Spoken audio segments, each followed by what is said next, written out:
जी, अस्सलाम वालेकुम।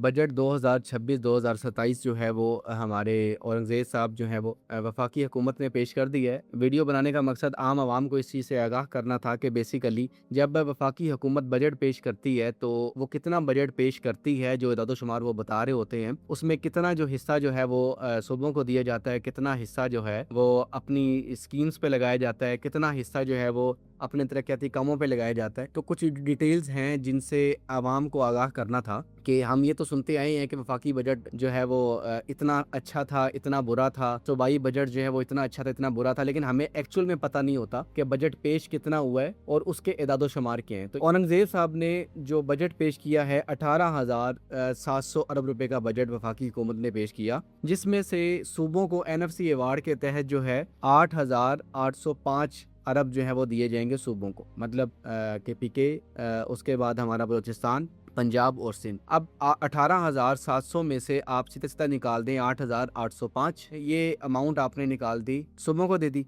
अब सूबों को देने के बाद जो वफाकी हुकूमत है उनके पास जो बचते हैं वो 9,900 अरब रुपया बचता है उसमें। अब 9,900 अरब में से जो उन्होंने कर्ज़ों की अदायगी करनी है और सूद के समेत, जो कर्ज़ों पे सूद उन्होंने अदा करना है उसके समेत उन्होंने 8,000 अरब रुपया सूद की अदायगी के मद में उन्होंने पे करना है। जब वो ये पे कर देते हैं, इसके बाद उन्होंने दिफा के लिए, जो हमारे डिफेंस सिस्टम के लिए जो उन्होंने बजट जो है वो मंजूर किया, वो उसमें उन्होंने 3,000 अरब जो है वो डिफेंस को देना है।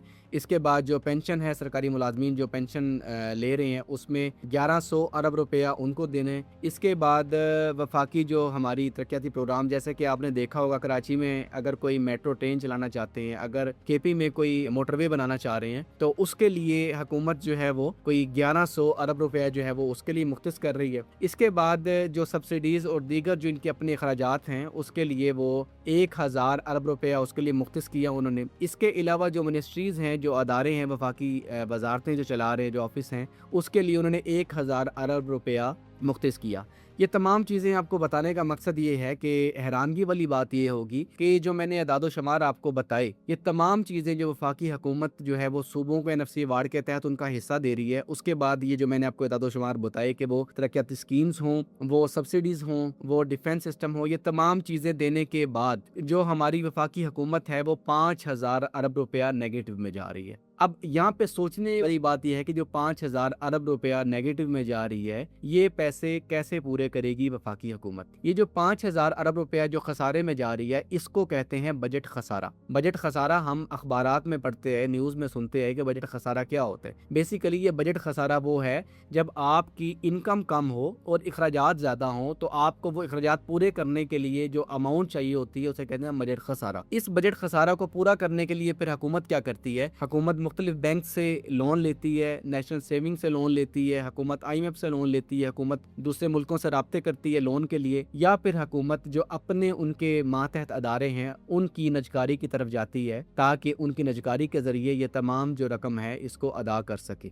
अब जब हुकूमत ये तमाम चीज़ें करती है, वफाकी हुकूमत, उसका इम्पेक्ट एक आम आदमी पे क्या पड़ता है? एक आम आदमी पे उसका इम्पेक्ट ये पड़ता है कि जब आपका बजट खसारा ज़्यादा हो जाए तो ऑब्वियसली हुकूमत ने अपनी आसानी के लिए कभी वो पेट्रोल पे लेवी लगाएगी, कभी वो बिजली के बिलों पे टैक्सेस लगाएगी, कभी वो गैस के बिलों पे टैक्स लगाएगी, फिर वो टैक्स की तरफ जाएंगी, वो सरकारी जो अदारे होंगे उनकी नजकारी की तरफ जाएंगे, फिर वो लेवी लगाने की तरफ जाएंगे, फ्यूल प्राइसेस के रेट बढ़ाने की तरफ जाएंगे। तो इन मतलब आप ये समझ लें कि बजट खसारा जो है वो सरकारी अदारे हैं उनके ऊपर उसका बोझ नहीं आता, जो एक आम आदमी है उसका बोझ बिल आखिर उन्हीं पे आना है, क्योंकि अगर टैक्स बढ़ेंगे तो उसका भी जो बोझ आएगा वो आम आदमी पे आएगा। अगर पेट्रोल महंगा हो रहा है तो वो भी एक आम आदमी के ऊपर जो है उसका बोझ आ रहा है, क्योंकि जो सरकारी लोग हैं, जो मिनिस्ट्रीज हैं, जो मरात ले रहे हैं, उनका तो फ्यूल जो है वो भी फ्री होता है, उनको तो अलाउंसेस मिल रहे होते हैं, अलाउंसेस के बाद में उनको पेट्रोल के रेट से कोई फर्क नहीं पड़ता, उनको बिजली के बिल, गैस के बिलों से कोई फर्क नहीं पड़ता। तो लिहाजा हमें, हमारा मकसद जो है वो ये बताने का और आम आवाम को समझाने का ये था कि जब वफाकी हुकूमत बजट पेश करती है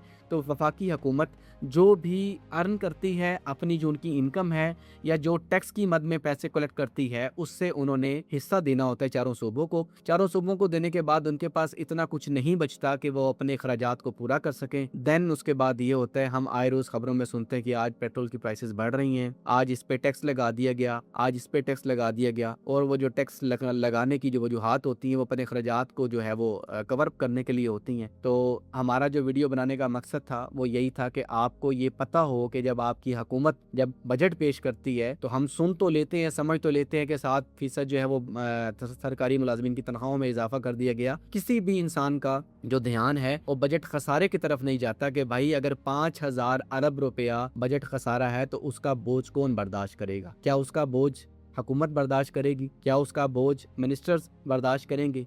क्या उसका बोझ वज़ीर-ए-आज़म बर्दाश्त करेगा जो ये कहेगा कि ठीक है मैं सरकारी मराहत नहीं लेता? क्या मिनिस्टर बर्दाश्त करेंगे कि ठीक है हम जो है वो फ्यूल नहीं लेंगे, हम अपनी जो है वो सरकारी जो प्रोटोकॉल है वो नहीं लेंगे? उस तमाम का बोझ एक आम आदमी को उठाना पड़ता है और आम आदमी जो है वो इन तमाम हालात से सफ़र कर रहा होता है, जबकि हम जो है वो सिर्फ बजट में कोई 2-3 बातों पर जो है वो पूरा दिन जो है वो रोना पिटना डालते हैं कि ये चीज़ महंगी कर दी, सस्ती कर दी। असल जो पॉइंट है डिस्कस करने वाला वो हमारा है बजट खसारा। और हुकूमत को भी चाहिए, अगर हमारी तरजीह जो है वो ये हो कि हमें अपने वसाइल उतने करने हैं जितने हमारे अखराजात हैं, तो शायद हम बजट खसारे से जो है वो जान छुड़ा सकें और दोबारा से फिर दोबारा कर्ज़ों की तरफ ना जाना पड़े और अपने अखराजात को कंट्रोल करके अपने वसाइल को बेहतर बना के हम आम आदमी को जो है वो फैसिलिटेट कर सकें। अगर आपको ये वीडियो पसंद आए तो आप चैनल को सब्सक्राइब कीजिएगा, आप बेल आइकन को प्रेस कीजिएगा, आप वीडियो को लाइक कीजिएगा और अपनी राय से ज़रूर आगाह कीजिएगा। अगर आप चाहते हैं कि कोई मौजू ऐसा हो जिस पे हम आम आदमी के लिए आवाज़ उठा सकें तो काइंडली अपनी राय ज़रूर दीजिएगा ताकि हम मिलकर उस पर आवाज़ उठाएं और आम आदमी के लिए आसानी का बायस बने। बहुत शुक्रिया। अल्लाह हाफ़िज़।